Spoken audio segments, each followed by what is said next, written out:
In today's video, I'm going to teach you how to install Google Forms in Windows 10 5 minutes. We're going to set up Google Forms so it behaves like a standalone app on your Windows 10 PC.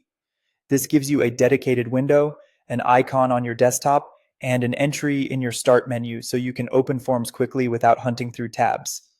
All you need is the Google Chrome browser and a Google account. Start by launching Google Chrome on your Windows 10 computer. Using Chrome is important here because the installation option we'll use is built into Chrome and won't appear the same way in other browsers. Next, go to docs.google.com Forms. If you're not already signed in, Chrome will prompt you to log into your Google account. Sign in so Forms can load your templates and recent files. If you manage multiple accounts, make sure you're in the one where you want to create and manage forms.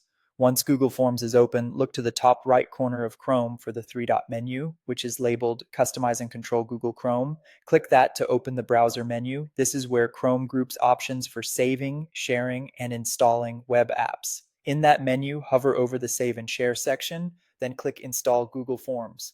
This option tells Chrome to install Forms as a progressive web app, giving it its own window and system shortcuts.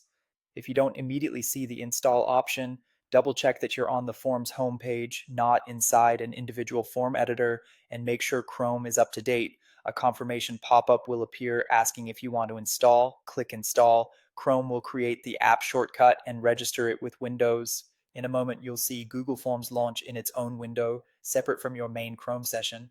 You'll also find a new shortcut on your desktop and an entry in the Start menu so you can open Forms directly without opening your browser first. From now on, launching that shortcut gives you a clean app-like experience that keeps your form work focused.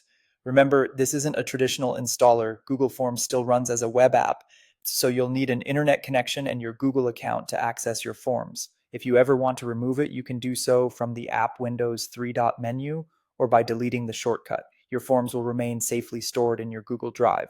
That's all it takes. You've installed Google Forms on Windows 10 and set yourself up for quicker distraction-free access.